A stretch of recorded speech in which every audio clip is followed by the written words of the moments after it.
नमस्कार दोस्तों, मैं संतोष कुमार विकास स्टडी बांका यूट्यूब चैनल पर आप सभी का दिल खोल कर स्वागत करता हूं। चाहे आप जिस भी गवर्नमेंट एग्जाम की तैयारी करते हो, ये साइंस टेस्ट जो हमारे द्वारा तैयार किया गया है आपके एग्जाम के लिए रामबाण साबित होगा। और इसी तरह साइंस टेस्ट प्राप्त करने के लिए आप हमारे चैनल से जुड़िए और अगर चैनल पर नए हैं तो चैनल को सब्सक्राइब कर लें और बेल आइकन को दबा लें ताकि नोटिफिकेशन समय समय पर मिल सके। और आज का पहला क्वेश्चन क्या है कि लोहे को संक्षारण और जंग से बचाने के लिए निम्नलिखित में से किस पदार्थ की परत प्राय लोहे पर चढ़ाई जाती है? तो वो चढ़ाई जाती है जिंक की। Option number D. नेक्स्ट प्रश्न क्या है, निम्नलिखित में से कौन सा एक जीवाणु जनित रोग नहीं है? जीवाणु जनित रोग नहीं है तो हैजा जीवाणु जनित रोग है, आंत ज्वार जीवाणु जनित रोग है, प्लेग भी क्या है जीवाणु जनित रोग है, जबकि रेबीज ये क्या है, ये विषाणु जनित रोग है। तो इस प्रकार इसका right answer option number C. Next प्रश्न क्या है कि अपने आणविक सूत्र द्वारा दर्शाए गए निम्नलिखित में से कौन सा एक कार्बनिक यौगिक में चक्रीय संरचना होती है? तो वो होती है C6H12। Option number C. Next प्रश्न क्या है कि बॉक्साइट किसका अयस्क है? बॉक्साइट है aluminium. Option number D. Next प्रश्न क्या है, किसी चट्टान पर खड़े एक व्यक्ति को उसे अपने चिल्लाने की प्रतिध्वनि 1 सेकंड बाद सुनाई पड़ती है। यदि हवा में ध्वनि का वेग यानी ध्वनि की चाल 340 मीटर पर सेकंड है तो जिस पहाड़ से उसकी आवाज की प्रतिध्वनि सुनाई पड़ती है उसके तथा व्यक्ति के बीच की दूरी क्या है? इसका एक फार्मूला आता है कि 2D बराबर V इंटू टी, जहाँ पर V आपका क्या है चाल और T आपका समय और D आपका क्या डिस्टेंस।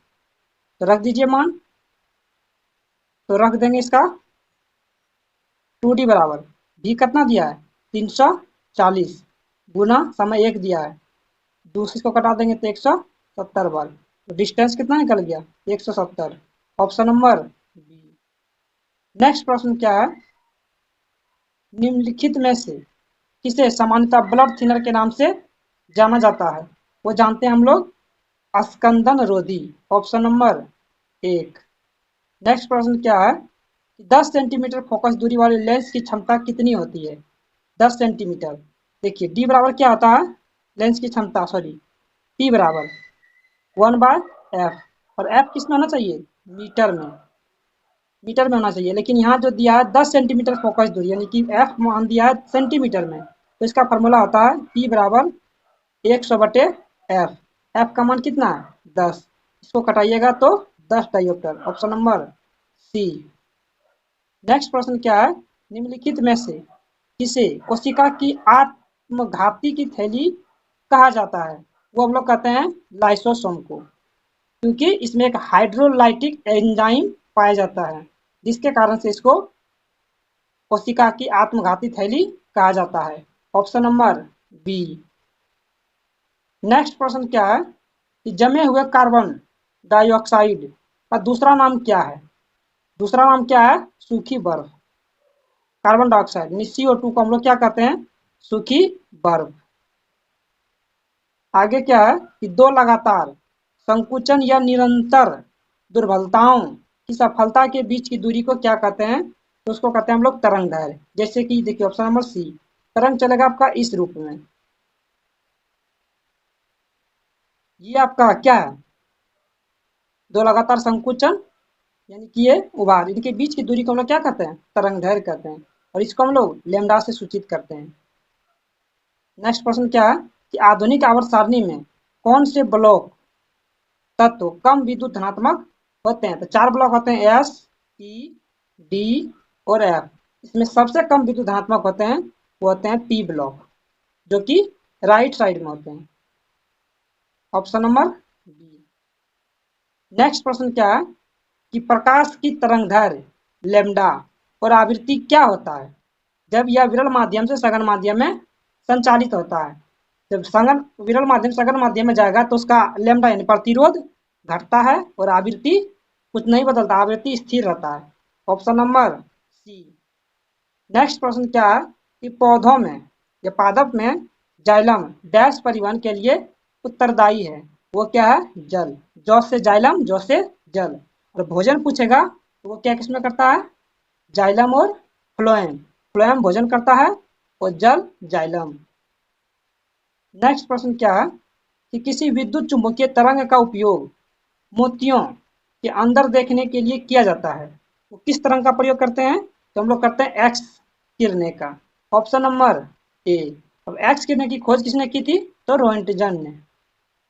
नेक्स्ट प्रश्न क्या है कि रक्त वाहिका जिसमें डीऑक्सीजनेटेड रक्त शामिल है, वो किसमें होता है? फुसफुस धमनी। Option number B. अगर शुद्ध रक्त पूछेगा, ऑक्सीजनेटेड पूछेगा तो वो हो जाएगा फुसफुसीय शिरा। नेक्स्ट प्रश्न क्या है कि बिना बीजों के उगने वाले पादप को हम लोग क्या कहते हैं? वो है आपका फर्न, बिना बीज का, इसमें बीज नहीं होता है, बाकी सब में बीज होता है। नेक्स्ट प्रश्न क्या है कि अवस्रव ध्वनि को निम्नलिखित द्वारा सुना जा सकता है। अवस्रव जो कि 20 हर्ट्ज से कम होता है वो सुन सकता है गेंडा, और हम लोग जो सुन सकते हैं मनुष्य वो 20 हर्ट्ज से 20,000 हर्ट्ज के बीच जो आवृत्ति होता है उसको हम लोग सुन सकते हैं। तो चमगादड़ जो है 20,000 हर्ट्ज से अधिक की आवृत्ति को सुन सकता है, जिसको हम लोग बोलते हैं पराश्रव तरंग। नेक्स्ट प्रश्न क्या है कि अग्नाशय के लैंगरहैंस के आइलेट के बीटा सेल द्वारा निम्नलिखित में से कौन सा हार्मोन स्रावित होता है? तो वो कौन सा होता है? बीटा सेल से इंसुलिन। इसमें 3 निकलता है, अल्फा, बीटा और गामा। अल्फा सेल से जो निकलता है वो निकलता है ग्लूकागोन, बीटा सेल से निकलता है इंसुलिन और गामा सेल से निकलता है सोमेटोस्टेटिन हार्मोन। नेक्स्ट प्रश्न क्या है, ध्वनि की तीक्ष्णता किसके द्वारा निर्धारित की जाती है? वो की जाती है आवृत्ति के द्वारा, जो कि ऑप्शन में आवृत्ति नहीं दिया गया है। तरंगदैर्घ्य और आवृत्ति में क्या होता है? इन्वर्सली प्रोपोर्शनल होता है, जिसके कारण से इसका ऑप्शन नंबर सी होगा, ध्वनि का तरंगदैर्घ्य पर। नेक्स्ट प्रश्न क्या है कि समुद्री शैवाल किसके महत्वपूर्ण स्रोत हैं? समुद्री शैवाल जो है वो है आयोडीन के। Option number A. और आज का हमारा सेशन यही समाप्त होता है, और इसी तरह का वीडियो और पाने के लिए आप हमारे चैनल से जुड़ें और स्टडी ग्रुप में शेयर करें। मिलते हैं किसी दूसरे वीडियो में। जय हिंद।